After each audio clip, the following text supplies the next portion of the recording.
कि यार बाबर भाई आप कप्तानी छोड़ दो तो आप समझ सकते हो कि बाबर आजम के फैंस कितने ज्यादा निराश और हताश है। जब कप्तानी छोड़ोगे ना तो आपके ऊपर से जो प्रेशर है वो हट जाएगा। तो मेरी ये निगाहें थी कि बाबर वहीं पर जो है वो ऐलान कर दे कि भाई अब जो है मैं कप्तानी नहीं करूंगा। लेकिन अब जब मैंने कप्तानी छोड़ी थी तो मैंने कभी सोचा नहीं थी कि मैं दोबारा पाकिस्तान की कप्तानी करूंगा, क्योंकि मेरा माइंड बन चुका था। लेकिन अब पीसीबी से मेरी बातचीत हुई तो फिर उसके बाद मेरा मन बदला। और अस्सलाम वालेकुम।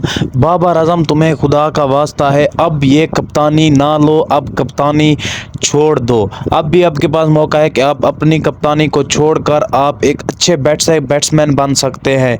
जिस तरह आपका नाम है उस तरह से आपकी परफॉर्मेंस नहीं हो रही, सिर्फ और सिर्फ इस कप्तानी के प्रेशर की वजह से। जी हाँ, भारतीय मीडिया का बहुत ही बड़ा रद्द अमल सामने आ गया है। बाबर आजम को सिर्फ ये कप्तानी जो है ना दिन ब दिन नीचे गिरा रही है। बाबर आजम जब कप्तानी छोड़ेंगे तो एक बहुत बड़ा स्टार बनकर उभरेंगे। आइए भारतीय मीडिया का रद्द अमल सुनते हैं। जिसने अभी तक हमारे चैनल को सब्सक्राइब नहीं किया जल्दी से कर लें। जब बाबर आजम का सबसे बड़ा फैन ये बात कहने लगे हाथ जोड़कर कि यार बाबर भाई आप कप्तानी छोड़ दो, तो आप समझ सकते हो कि बाबर आजम के फैंस कितने ज्यादा निराश और हताश है। वो बाबर आजम की अच्छाई के लिए ही ये बात कह रहे हैं कि आप जब कप्तानी छोड़ोगे ना तो आपके ऊपर से जो प्रेशर है वो हट जाएगा। आपको पता है कि यार पाकिस्तान की मीडिया किस तरीके से बाबर आजम को अपने एजेंडे के जो खांचे है उसमें लेता है।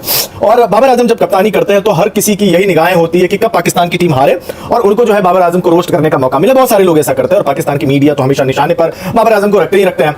वर्ल्ड कप में खराब प्रदर्शन के बाद हालांकि Babar Azam top scorer 122 run बनाए इतनी मुश्किल विकेटों पर, लेकिन पाकिस्तान की टीम को ज्यादा जीत नसीब नहीं हुई। कई गलतियां हुई और उन गलतियों की वजह से पाकिस्तान की टीम सुपर 8 में क्वालिफाई नहीं कर पाई। लेकिन जब कल पोस्ट मैच प्रेजेंटेशन में बाबर आजम पहुंचे, इवन प्रेस कॉन्फ्रेंस में भी, तो मेरी ये निगाहें थी कि बाबर वहीं पर जो है वो ऐलान कर दे कि भाई अब जो है मैं कप्तानी नहीं करूंगा। लेकिन आपको पता है कि कल बाबर आजम ने क्या बोला? कल बाबर आजम ने ये बोला कि मैं तो चाह रहा था कि पाकिस्तान की टीम वर्ल्ड कप जीते और जब पीसीबी ने मुझे कप्तानी थमाई। अच्छा, बाबर आजम ने ये भी बोला कि जब मैंने कप्तानी छोड़ी थी तो मैंने कभी सोचा नहीं थी कि मैं दोबारा पाकिस्तान की कप्तानी करूंगा, क्योंकि मेरा माइंड बन चुका था। लेकिन जब पीसीबी से मेरी बातचीत हुई तो फिर उसके बाद मेरा मन बदला और मुझे लगा कि चलो यार एक आखिरी ट्राई किया जाए। लेकिन कई गलतियां हुई और एज ए टीम के तौर पर हम फेल हुए। कोई एक इंडिविजुअल को मैं दोषी नहीं ठहराऊंगा कि इसकी वजह से हमारी टीम जो है खराब प्रदर्शन किया। सबके एफर्ट्स में कमी दिखी और हम सब जो है एक टीम के तौर पर हारे हैं। चलिए ये बात तो अच्छी बात है, टीम के तौर पर ही हारते हैं। कप्तान कोई भी नहीं बोलता कि नहीं यार इसकी वजह से ना हम हार गए, कभी कोई भी कप्तान नहीं बोलता है, ठीक है।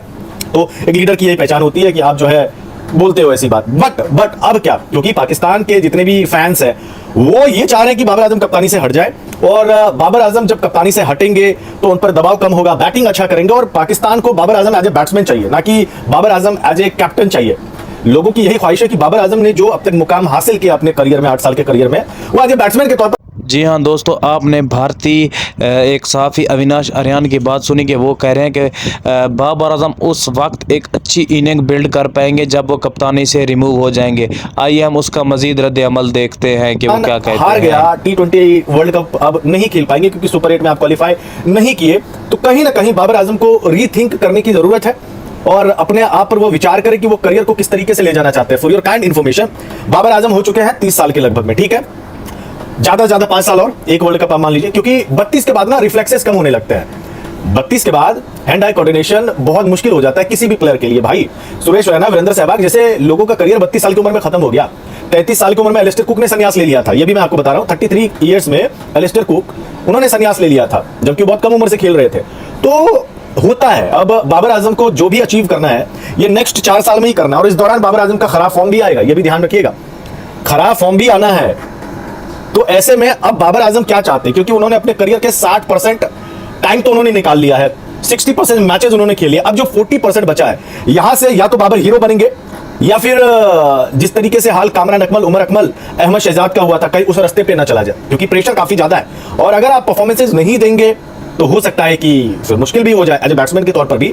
तो अब बाबर को जब वो पाकिस्तान लौटेंगे तो दोबारा उन्हें सोचना पड़ेगा कि अपने करियर को किस तरफ लेके जाना है। और ये कोई समझाने के लिए नहीं आएगा, क्योंकि बाबर अब बच्चे नहीं रहे हैं, सीनियर मोस्ट खिलाड़ी हो चुके हैं।